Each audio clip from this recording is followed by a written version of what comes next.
Arratsalde on denoi. Gai hau planteatu zidatenean, edo enkargua eman zidatenean hitzaldi hau emateko galdera bat etorri zitzaidan burura. Eta nire artean galdetu nuen, euskaldunok, herri bezala, zer gara? Aukera bat. Herri hotzan bat, esanekoa, txintxoa, goikoak zer agindu ura betetzeko gogoz dagoena beti, ala, B, herri matxino, errebelde, errebelatu bat, matxin kontra eta anarkikoa, inoren araurik onartzen ez duena. Ez daukazu erantzun beharrik, ni neuk ere batzuetan A pentsatzen dut, eta beste batzuetan B, eta gehienetan biak batera. Beraz, esan daiteke galdera hori jolas bat hutsa dala, edo galdera erretoriko badala, baina guri dagokigunez, euskara batuari dagokionez, pertinentea ere bada, esan nahi dut. Euskaltzaindiaren arauak, esan daiteke gogonez eta betetzen ditugu, eta esaten dugu, datozela arauak eta nahi ditugu arauak, ala marmarka eta gaizki esaka. Eta hemen ere bietatik dago, esan nahi dut, badira arauak etengabe eskatzen dabiltzanak, eta esate dut, arauak behar ditugu, eta euskaltzaindiak arautu behar du ahozkoa, eta arautu behar du hau, eta arautu behar du bestea, eta eman behar dizkigu irizpideak, eta eman behar dizkigu jarraibideak, eta beste batzuk berriz pentsatzen dute, arau gehiegi dagola, sobera, lar, eta hori ez dala bidea. Ni neuk egia esan, ez dakit oso ondo, baina pentsatzen ari nintzela honetan, jarrera bat edo beste izan, askotan ez da kasualidade izaten eta zerikusia izaten du norberaren biografiak, nundi datorren, zenbat urte dituen. Eta hau pentsatzen ari nintzela etorri zitzaidan gogora pasadizo bat. Guaindala ez dakit 15 bat urte edo, Galeuska batean nengoen ni. Galeuska idazle galiziar, katalan eta euskaldunen bilera batean. Eta hizkuntza horietako ordezkari bana zegoen, gaur bezala, mahai inguru batean. Eta euskaldunen ordezkari gazte bat zen, idazle eta bertsolari gazte bat. Katalunian zen Galeuska ura, bilera ura. Eta amaieran, galdera erantzunen txandan, adineko hango publikoko gizon katalan xahar batek galdetu zion euskal ordezkariari, aizu eta euskara batu hori zer da edo? Hau da, berak buruan zeukan gizon xahar horrek, Espainiako komunikabideetan, behin baino gehiagotan plazaratu izan den ideia hori, eta da, euskara artifiziala dala, batua dalako hori, asmakizun badala, herrian ez dala txertatu, jendeak ez duela naturaltzat jotzen, eta bar. Eta, adinekoak ginenok diskurso hori ezagutzen genuen, eta bagenekien gizon xahar horren galderaren atzean horri buruzko kezka zegoela.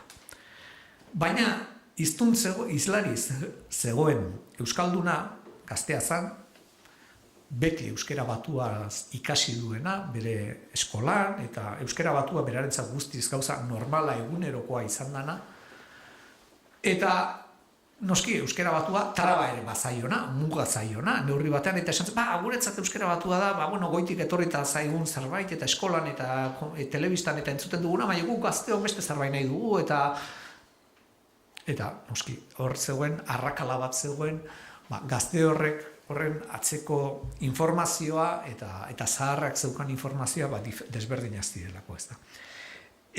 Gaur, mahai honetan, mahaian ez gara egon, ez da, nik mahai burua esaten dut, baina gaur atrilaren aurrean hitz egin dugunak, kasualidadez elkartu gara hirurok, esan nahi dut, bakoitza elkarte baten ordezkari moduan etorri garelako, bata editor elkartearen, editor elkartearen izenean, beste itzultze elkartearen izenean, eta hirugarrena idazle elkartearen izenean, baina trukagarriak ere izan gintezken. Esan nahi dut Josu Zabaleta editore izan zen urte askoan, Garzia ibili da bai edizioan eta bai idazten eta bai itzultzen, hiruretan ibili da, eta ni ere saltsa batean baino gehiagotan ibili izan naiz, ezta.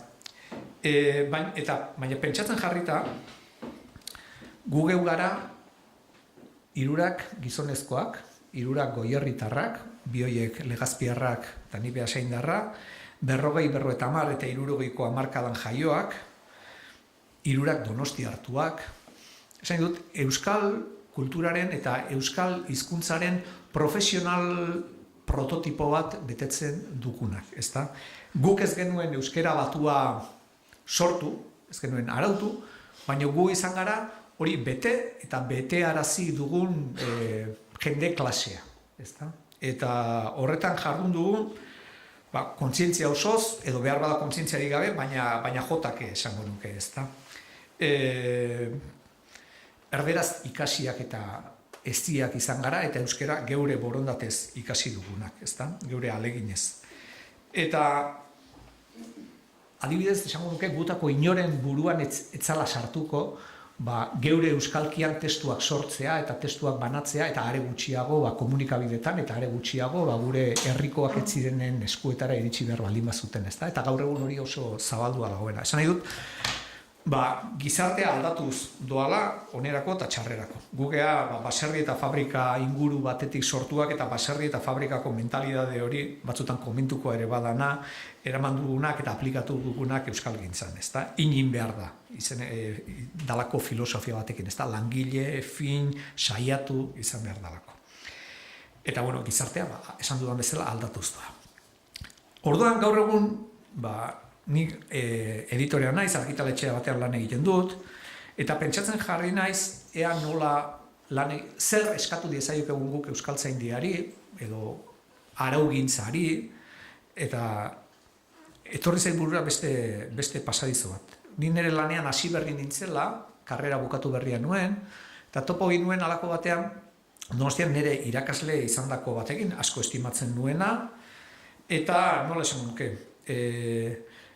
hizkuntzaren preskripzioa nola egin behar zen, asko maite zuena. Eta ni lagun batekin nengoen, eta aurkeztu nion nire laguna, bida hau da halako, eta lagunari aurkeztu nion irakaslea, eta esan nion, bida hau da holako, polizia linguistikoa. Esan nion, ez da? Gaiztakeri txiki bat izan zen, berak ere irribarre batekin hartu zuen, baina esan ez ia izi putakumia esan zidan. Eta, normala da, baina geroztik, pentsatzen jarrita, ni ere polizia linguistiko bihurtu naiz. Hain zuzen ere, jendeari etengabe, boligrafo gorri batekin testuak zuzentzen nabilena.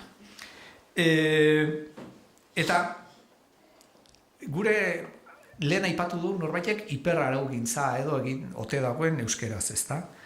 Eta ez duk esango euskaltzaindiaren erruz danik, baina badago horrelako joera bat, ezta? Adibidez, badago elkarte bat txalogarria eima deitzen dana eta oso gauza politiak egin dituena, baina arau asko sortzen ditu, konplexuak, salbuespenez beteak, eta arau guzti horiek, guzti horiek esan dut, esan berreztan gauza bat, arau horiek guztiak ondo betetzeko izan behar da aditu bat, eta asko jakin behar da, eta etengabe libura begiratu, eta orduan, azkenean konturatzen zara, zure hizkuntza txukun edo zuzen erabiltzeko, edo egin behar duzula etengabeko kontsulta lan bat, edo bestela jarri behar duzula aditu batzuen eskuetan. Eta noski, aditu horiei gustatzen zaie hori, zeren azken batean, arau multzo guztia ezagutzen dutenak gutxi batzuk baldin badira, nolabaiteko kasta baten privilegioak eskuratzen dituzte, ez da? Eta batzuei komeni zaie, araugintza oso handia izatea eta oso konplexua eta hori. Baina, nino konturatzen naiz neure lanean, etengabe aldatzen ditut eta zuzentzen ditut akats batzu, akats deitu diezaiegun, baina zuzenduta ere, eta liburuetan ondo publikatuta ere, atzera berriz lehengo moduan etortzen direnak urrengo liburuetan, eta baita segurazko idazle horren urrengo liburuetan ere. Esan dut, aipatu guzti hori bat atera zaineri, erabili beharko ez nukeena, baina etengabe jasotzen ditut testuan. Ez dago idazle bakar bat ere, biluzten aditzearen partizipioa biluzi dala dakienik, danak biluztu erabiltzen dute, baina euneko eun. Eta oso gutxi dira absente eta absentzia direla, idatzi behar direla dakitenak eta ez ausente eta ausentzia. Zoritxarrez oso gutxi dira eraso dio esan behar direnak eta ez erasotu du eta ez dakit nolako bestelako asmakizunak. Oso gutxi dira azken aldian hitz bakarrean edo bitan gauza bi direla dakitenak, eta horrela daukat oso zerrenda luzea, oso luzea, eta ez, baina ez dut nire zerrenda botako, zeren gaina konbeni da laburtu joatea. Esan nahi dut, zalantza bat dudala, eta da, argitaletxeok benetan izan behar aldugun polizia linguistikoak ala ez. Esan dut, baldin eta akademiak jaso behar baldin badu herriak erabiltzen duen hizkuntza, bai ahoz eta bai idatziz, arau batzuk ikusten baldin baditu testuan betetzen direla, baina ez idazleak betetzen dituztelako, baizik eta argitaletxeotan gauden polizia linguistikoak betearazten ditugulako, ba igual inpresio faltsu bat ere sortu dezake, eta da, arau hauek izan dute arrakasta, eta benetan arau batzuk bai, baina beste batzuk ez dute izaten, ezta? Ez da auzi erraza. Bakarrik esan nuen, hori, nik zalantza dudala, zenbateraino izan behar dugun guk bitartekari huts, eta testuak txukundu bai, azken batean gure lana da testuen kalitatea zaintzea, bai edukiz eta bai formaz, baina gogoratzen naiz, beste argitaletxe bat izan zala, nolako euskera erabili behar zan, liburu bat atera zuen norbaitek, eta han hainbat hitz zeuden, hitz hau ez da erabili behar, beste olako erabili behar da.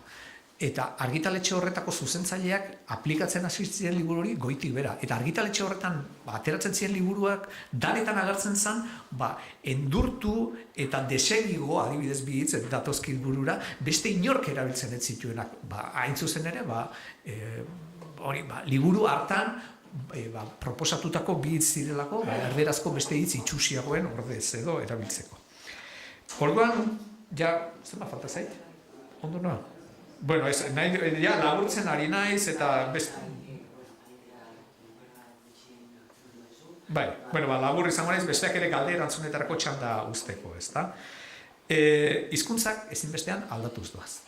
Gu izatez, batetik hizkuntza maite dugulako, bestetik hizkuntza txukun xamar ezagutzen dugulako, eta beste gure lanbidearen badalako, hizkuntza ezagutzen dugun edo ezagutu dugun edo gure gana iritsi dan moduan iruditzen zaigu hori dela hizkuntza txukuna eta jatorra eta behar bezalakoa, eta hortik aurrera datozenak dana direla berrikuntza edo kalkoa edo txatxukeria edo endekatze bat, ezta?